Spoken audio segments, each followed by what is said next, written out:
Hey friends, I'm in Nashville. I drove down last night for my buddy Andy Reese's birthday party, and I'm going to drive back to Indianapolis here in a few, but I wanted to talk to you guys first. There's a question I've been getting on the channel a lot. It pops up every now and then, but recently it's popped up a whole lot. People enjoying the channel and enjoying the interviews with these interesting people. And the question is, how do you know all these people? How did you get to know so many of these interesting folks? And I'm going to try to answer that this morning. And I think the answer is we can do so much more than we think we can. And I'm going to put those two together so they make sense for you here in just a bit. But first, I got to go get coffee. Why don't you come with me? I could go up here and get coffee at the office of the hotel, but it's pretty weak, and I'd like to have something a little better. Over here, there's a Clown. They sometimes have decent coffee, but it's got that corporate aftertaste. So we're gonna go across this strip mall over here. There's a really good mom and pop coffee shop, and we can try to give them some support. So I got distracted along the way, and I wanted to show you guys this art installation I've been working on.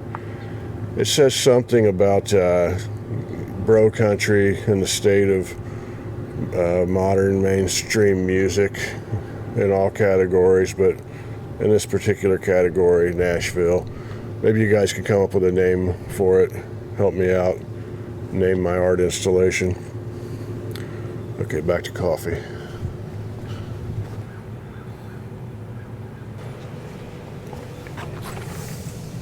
How you doing? Hi. Can I get a large black dark coffee, whatever your darkest is? Sure. Pretty please.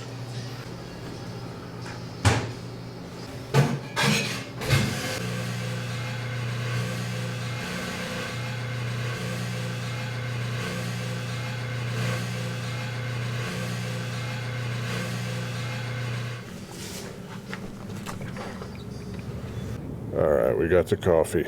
Let's get back to the hotel.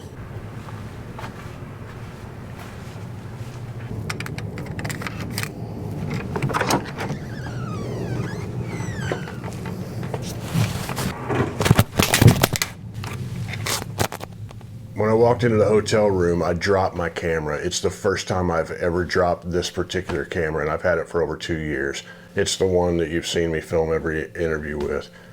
And it was recording at the time, and I was kind of afraid to pick it up. And I picked it up.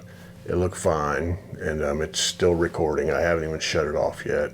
So it's good to know they make some things pretty sturdy and strong these days. I don't know, I hope you guys will stay with me here, because I'm going to take you on a little bit of a journey and open up, talk about some things I've never talked about before.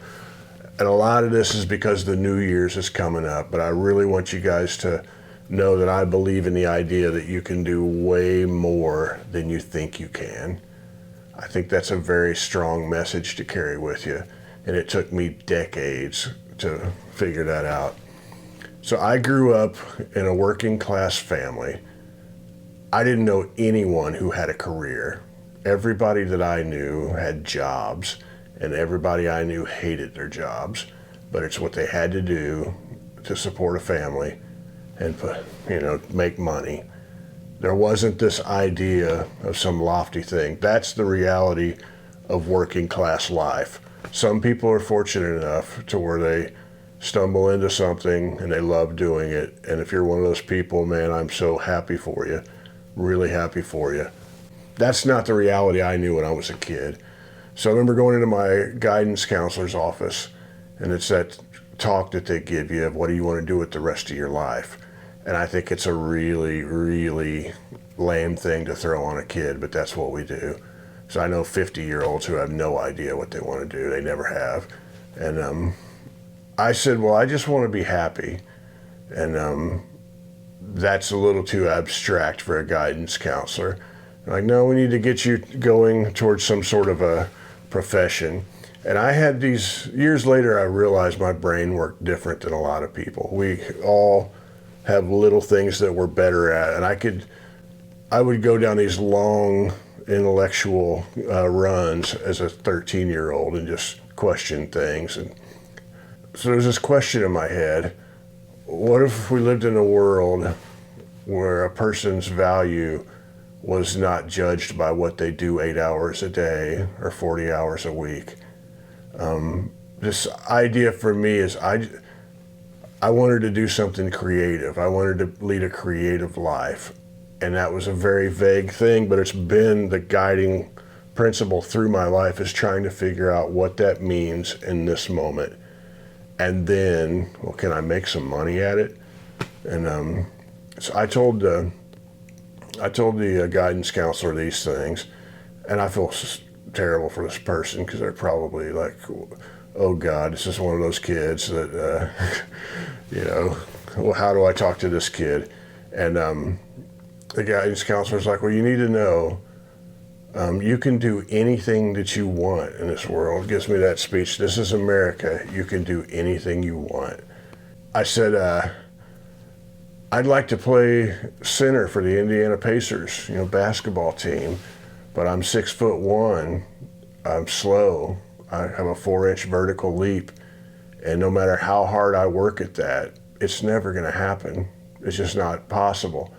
And I feel bad for the guidance counselor who's trying to help me, but I was stuck in my own negativity, or whatever's in my head as a teenager. And years later, I realized if he would have changed his language just a tiny bit, to just saying, okay, maybe you can't do anything you want in this world, but you can do so much more than you think you can. It's like that simple thing. It's so simple, but it took me, I was probably in my 30s before I really kind of just thought of it that way. And so the whole time through life, I'm trying to make my way towards this creative thing and try to figure out what it even means. I'm writing songs all the time.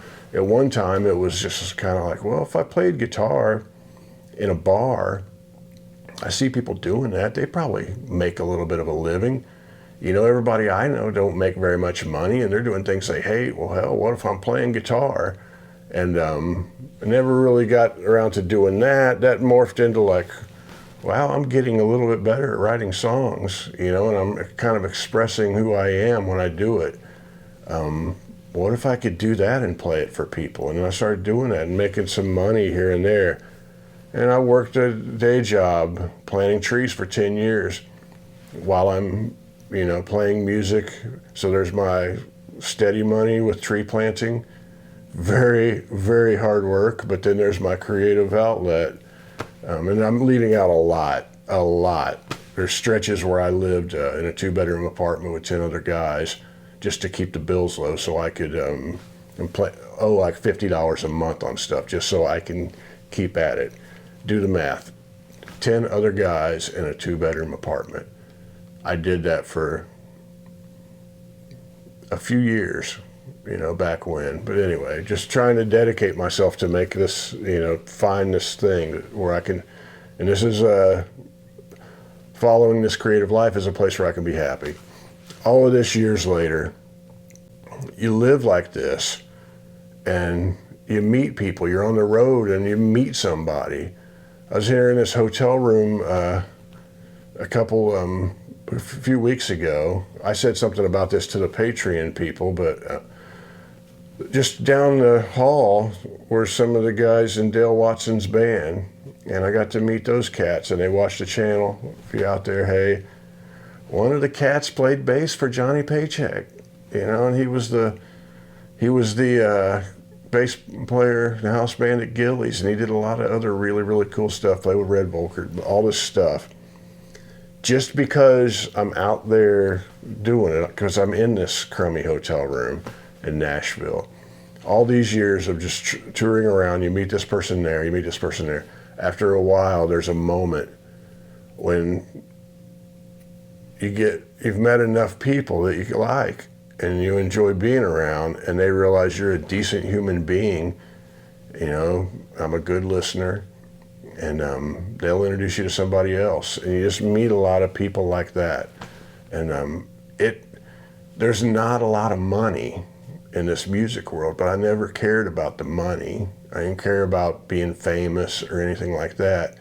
It's the stuff like that that I really enjoy. Like last night going to Andy's birthday party, and I used to drive down from Indianapolis to see the Time Jumpers at the Station Inn on Monday nights, and was mesmerized. I could not believe this many people playing at this high level in one band, and they're playing this swing kind of music. It just was all like, wow, this is a special thing that you don't see happen in that many places, and here it is. I can be 15 feet away from it. Stuff like that mesmerized me. And then I became close friends with Andy. I played poker with him forever. He's a beautiful, beautiful cat. Just unbelievably talented, beautiful cat. And who stories of the people he's walked with are just amazing, and we'll share that with you. So the two things you need to take from this that are very, very important. Otis, how did you meet all these people? Well, it was years of just meeting one person here, one person there, and after a while you realize, like, I went through my phone once about 6 months ago. I never call anybody, so I never think of who's in the phone. And I kind of like sat back and thought, man, if like 19-year-old me could see this would be like, I would think I had the most amazing life ever, But here I am. I have had a pretty damn good life. I've enjoyed all of it, but I'm still in this crappy hotel room in Nashville, and getting to talk to people who actually care about hearing this kind of things. So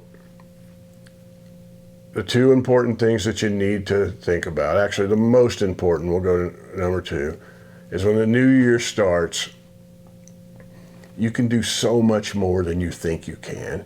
And the more giant leaps you try to take at once, the worse it's going to go.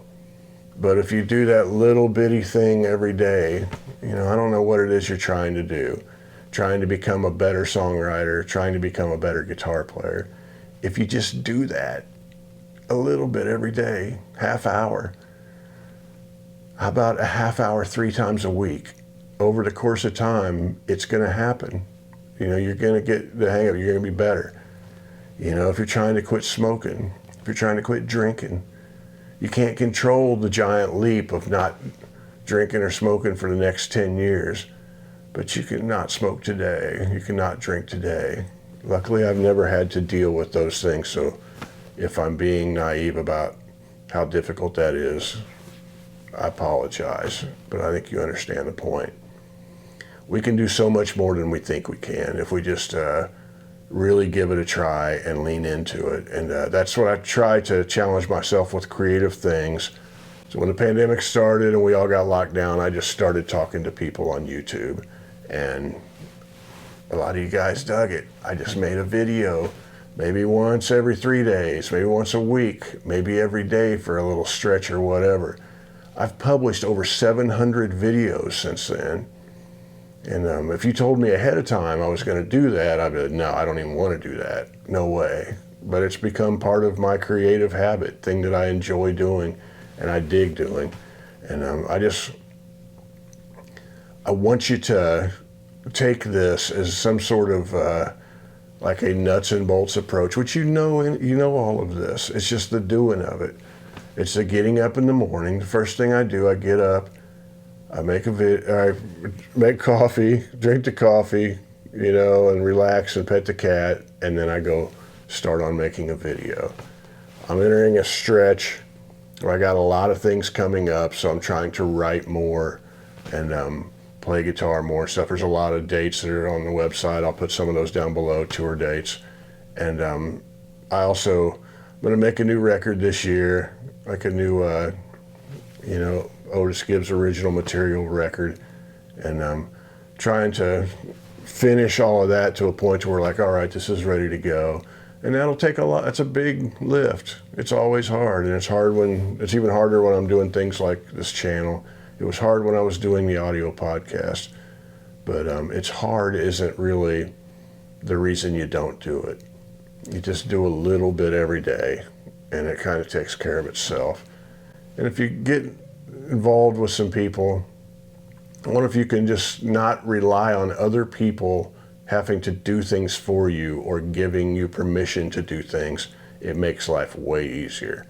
That means you might not make as much money from it, you know, we're in the short term, and you might not be able to do things the perfect way, but you can do things. Like I say, the first record I made, 49th and Melancholy, I recorded it in my buddy Nick's laundry room on a 2-track reel-to-reel tape recorder, and just sang into a microphone, and it's very imperfect, but I made a record.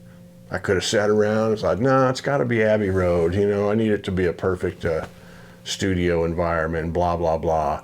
I could have done that, and I may have never made a first record, but I was just like, no, I want to make a record. My back focus in here feels like my focus is off. But I wanted to make a record, so I just did that, and I put it out into the world. That's the record. The folks overseas, my buddy Graham in Newcastle, heard and liked, and then wanted me to come over and tour, or at least eventually, but that was the first one he heard. I could have been waiting to make a perfect record, and it wouldn't have happened. You know, that's the point. Just do a little bit this year. Try to come up with something that you really feel like you want to do, maybe you can be good at, and just chip away at it. And most importantly, if it makes you happy, run towards it. If it makes you miserable, maybe you should just reconsider the whole thing, because it's not worth it being miserable. I know a lot of miserable people, and it's not good. And if I'm lucky enough to know what makes me happy so I can go to it. A lot of people never get to that place, and I feel bad for them. I don't understand it, but I don't understand a lot of things about the world. But that's my speech for 2024. Consider this a New Year's pep talk or whatever. I have to drive back to Indianapolis. The sun is coming up pretty good here outside the hotel room. I'm going to drive 5 hours back to Indy, and when I get there, I'm going to edit this together so that I can upload it on Saturday morning. It's Friday right now. But anyway, Happy New Year's to you guys. I appreciate you being here and watching all these videos. And leave me some comments down below about whatever. And listen to my song, Sputnik Monroe. I'll put it here. And I'll see you somewhere down the road. Much love to you.